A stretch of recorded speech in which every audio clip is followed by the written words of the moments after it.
Hello everyone and welcome back to my channel, Edmond Mendaros.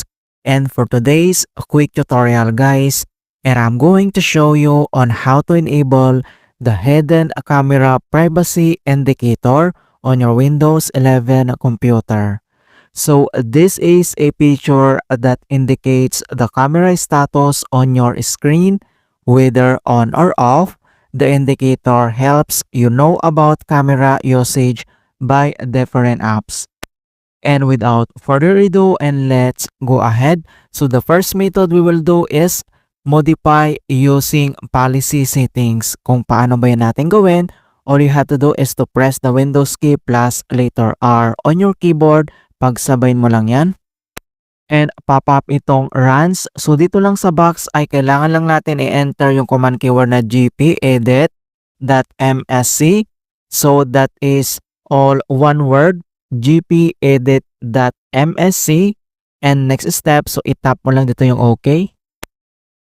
And once na-open mo na tong local group policy editor, ang next step ay, so dito lang sa local computer policy and under dito sa computer configurations ay kailangan mo lang iselect dito yung administrative templates. So i-click mo lang yung arrow na yan para mag-expand. And next step ay kailangan mo lang iselect dito yung Windows components. So same, click yung arrow na yan para mag-expand ulit. And dito sa Windows components, ang next step ay kailangan lang natin i-locate dito yung camera. So once na-locate mo na, ang gagawin mo is click one time. So click one time at dito lang sa right side ay makikita mo dito yung kanya settings. So ang next step, so i-select mo lang dito yung allow use of camera. So select and double click. And dito sa kanyang allow use of camera, so kailangan natin itong i-modify. So kailangan mo lang i-select dito yung not configure or disabled siya. Alright? So once na-select mo na yan, and then click mo lang dito yung OK. And the next solutions na pwede natin gawin is to modify using a registry editor. Kung paano ba yan natin gawin, all you have to do is to select on the start menu. And dito sa search for apps, so type mo lang dito yung registry editor. And kailangan mo lang mag-right click. And select mo lang dito yung run as administrator. If you receive user account control, and itap mo lang dito yung yes. And once na-open mo na tong registry editor, so before you proceed in the registry, I would suggest you to create a backup file. So if anything will go wrong, you could easily restore it back. In order to create a backup, it's very simple. All you have to do is to select yung file dito sa taas. So click mo lang yan. And select mo lang dito yung export. And dito sa export registry file, so select mo lang dito kung saan mo isisave yung file. And I will suggest and recommend to create file name must be with a date. And the next step ay click mo lang dito yung save.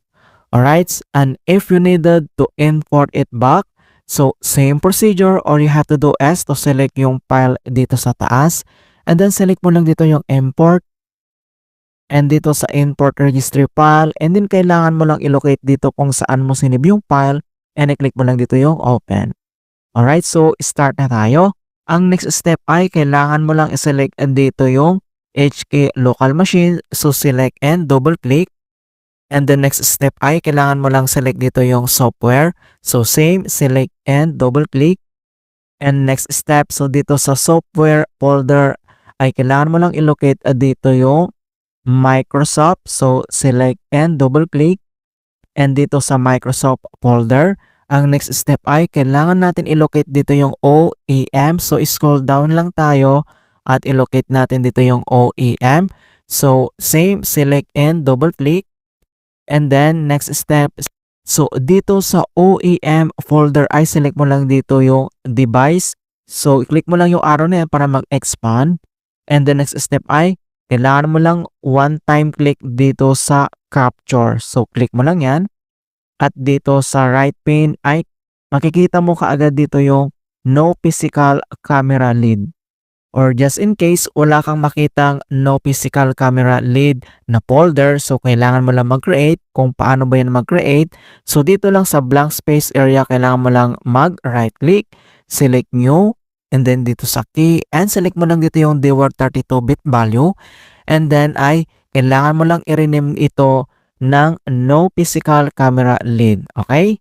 Alright, so once nakapag-create ka na, and then next step, so select and double click. And dito sa kanyang edit the word 32-bit value ay kailangan lang natin ilagay dito is number 1. That means to enable mga kaibigan. Okay, so lagay mo yung 1 at dito sa base ay select mo lang dito yung hexadecimal and click mo lang dito yung okay. Alright, so after dito at dito lang sa start menu and kailangan mo lang mag-restart. Click mo lang yan.